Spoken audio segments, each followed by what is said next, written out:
நம்ம பார்க்க போகிறது ஒரு சிம்பிளான போலி ரெசிபி தான். அந்த போலியும் நம்ம கோதுமை மாவு வச்சு பண்ண போகிறோம். அதை எப்படி பண்ணலாங்கிறத பார்க்கலாம்.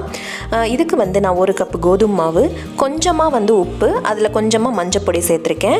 இதோட கொஞ்சம் கொஞ்சமாக தண்ணி விட்டு நல்லா இலகுன பதத்துக்கு பிசைஞ்சிக்கணும். எப்படி நம்ம மைதா மாவு வச்சு போலி பண்ணும்போது நம்ம இலகுன பதத்துக்கு பிசைவோமோ அந்த மாதிரி நீங்கள் பிசையணும். கொஞ்சமாக எண்ணெய் விட்டுக்கலாம்.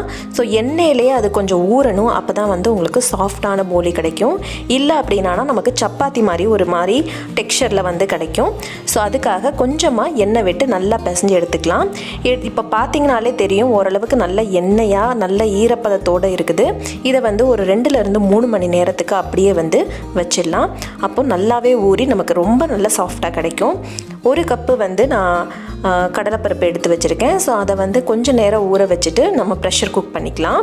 ஸோ 1 கப்பு கடலைப்பருப்புக்கு 1 கப்பு வெல்லம் நம்ம எடுத்துக்கணும். ஸோ ஈக்குவல் அமௌண்ட் எடுத்திங்கன்னா தான் உங்களுக்கு இனிப்பு கரெக்டாக இருக்கும்.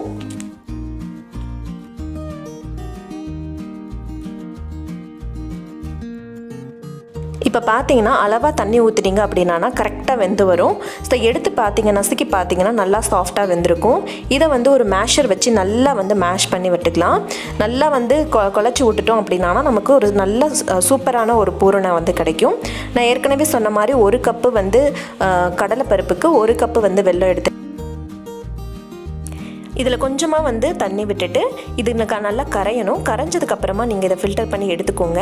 நீங்கள் பாகுபதம்லாம் பார்க்கணுன்னு அவசியமே கிடையாது. நல்லா கரைஞ்சதுக்கப்புறம் ஃபில்டர் பண்ணிவிட்டு நீங்கள் அதில் நீங்கள் ஏற்கனவே மசிச்சு வச்சுருக்கிற இந்த கடலைப்பருப்பை நம்ம சேர்த்துடலாம். ஸோ நீங்கள் நிறைய தண்ணி விட்டுட்டீங்க அப்படின்னா ரொம்ப நேரம் கிளற மாதிரி இருக்கும். அதே மாதிரி பூரணமும் உங்களுக்கு கட்டியாக வராது. அதுக்காக தான் கொஞ்சமாக தண்ணி விட சொன்னேன். இப்போ ஓரளவுக்கு நல்லா பூரணம் இதோட நல்லா மிக்ஸ் ஆகிட்டுருக்கு. இந்த ஸ்டேஜில் கொஞ்சமாக ஏலக்காய் தூள், கொஞ்சமாக நெய் சேர்த்துட்டு இந்த ஸ்டேஜில் நீங்கள் கொஞ்சமாக தேங்காய் கூட சேர்த்துக்கலாம். அது ஆப்ஷனல் தான். இப்போ நல்லா கிளறிட்டு ஓரளவுக்கு திக்கான பதம் வந்தோடனே ஆஃப் பண்ணிடலாம். இது கொஞ்சம் ஆறினோடனே இன்னுமே நல்லா திக்காயிடும். ஸோ இப்போ பார்த்தீங்கன்னா தெரியும், கொஞ்சம் நேரம் ஆற விட்டதுக்கே நல்லா உருட்டுற பதம் வந்துருச்சு. இந்த மாவு 2லேருந்து 3 மணி நேரம் ஊற வச்சுருந்தோம் பார்த்தீங்களா, நல்லா எண்ணெயிலே ஊறி நல்லா சாஃப்ட் ஆகிடுச்சு. இப்போ இந்த மாவை ஒரு உருண்டை எடுத்துட்டு ஒரு உருண்டை நம்ம பூரணம் எடுத்துட்டு நல்லா ஃப்ளாட்டன் பண்ணி உள்ளே வச்சுட்டு இந்த வாழை இலையோ இல்லை பிளேட்டோ அதில் நல்லா கொஞ்சம் எண்ணெய் தடவிட்டு நல்லா அதில் தட்டி எடுத்துக்கோங்க.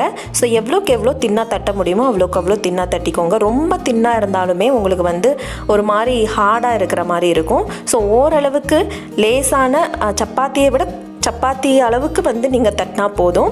இப்போ பார்த்தீங்கன்னா ஓரளவுக்கு நம்மளால் எவ்வளோக்கு இவ்வளோ இழுக்க முடியுமோ அந்த அளவுக்கு தட்டியாச்சு.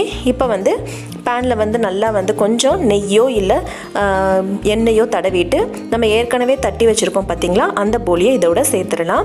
2 சைடும் கொஞ்சம் எண்ணெய் விட்டு நல்லா ஃப்ரை பண்ணி எடுத்துக்கலாம். அப்புறம் சூப்பரான நம்மளுடைய போலி ரெடி ஆயிரும்.